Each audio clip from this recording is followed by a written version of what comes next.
Okay, so this is one of the most brutal parts of Rimba State Forest, in that it's right at the end of the cross country, but it's all uphill. It's rocks, it's technical. So I'm going to take this up here, and then I'm going to do a loop of browns, like I like to do.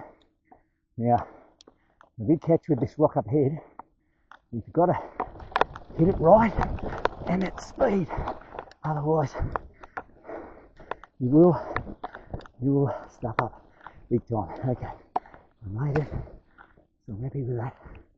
Okay, let's take a breather while I get up to browns. Give that a lap, and we'll call it a day. It's going to get hot today. Hot, hot, hot. So, bear with me while I'm dying of lack of oxygen.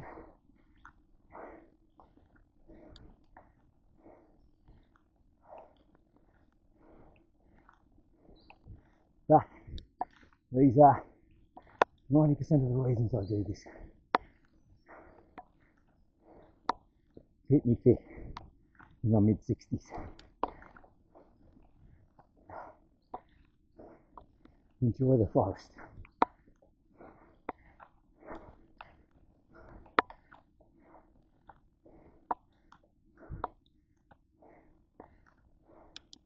Okay, this is the start of where browns down, then joins up with browns.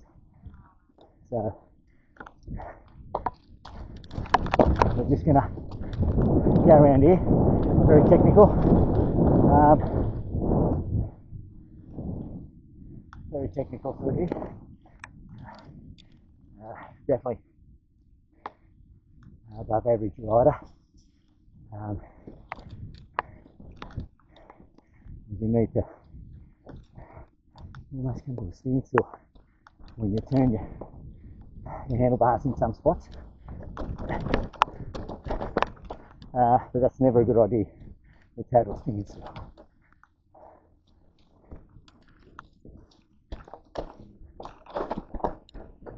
Okay. Oh. Nearly got me. Nearly got me. Not my best effort through there. Nearly got me. I didn't have to unclick though. I think that's the measure of my good riding. If I'm not unclipping, putting the foot down, then I figure I've still got at least 90% of the balance. Even one of these tight hairpins. And you can't go too fast into them, thinking you can just rail around. There's no berm. The floor is very loose with bark and leaf, especially this time of the year. So you really need to focus on what you're doing.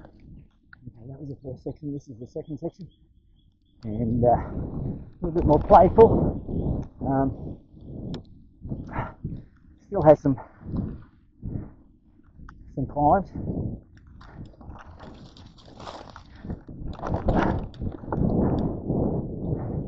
This one you can rail straight around on the brake. Position the steering to go the way you want it to go, and just pedal out of it.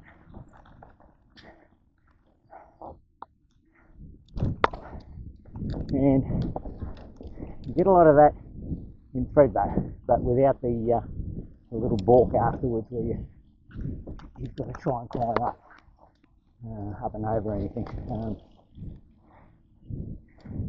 You can hit it, use a little bit of back brake,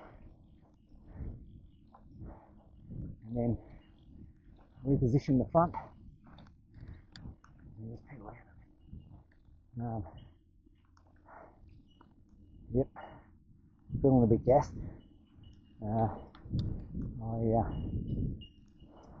I do enjoy going home. Feeling very woozy. It is a lovely feeling.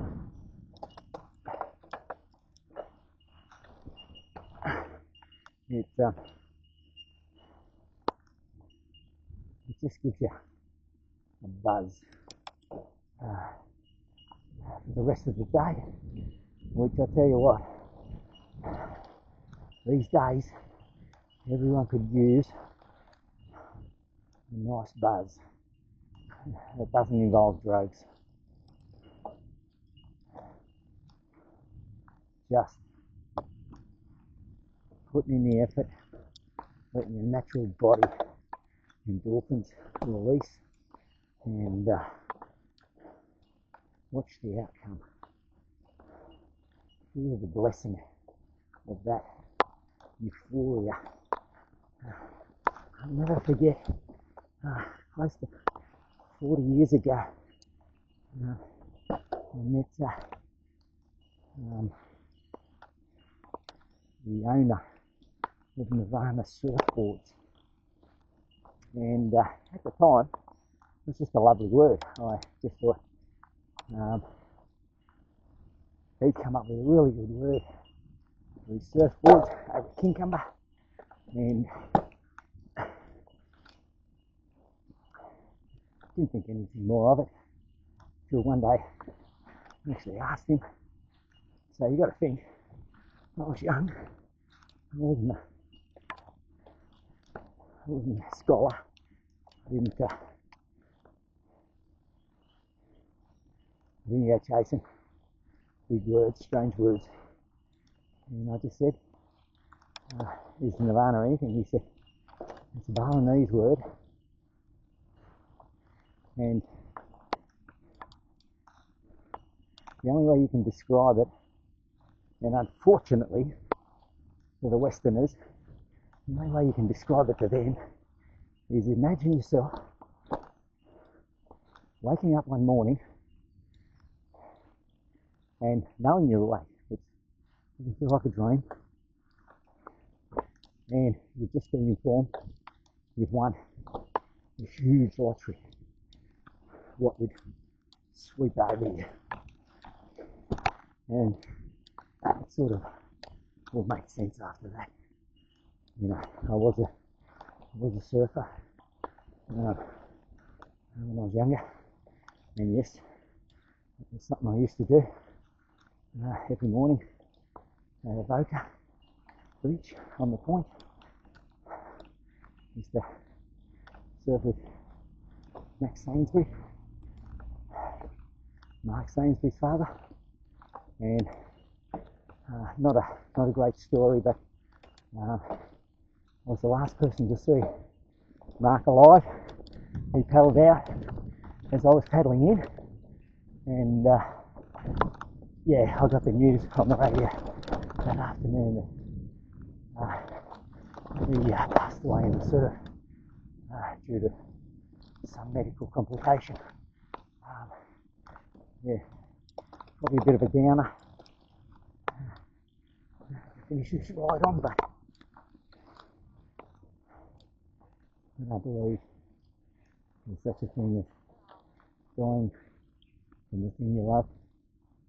If anything, the thing you love should keep it alive longer. One of these, please. Thanks for watching. I'll talk to you soon.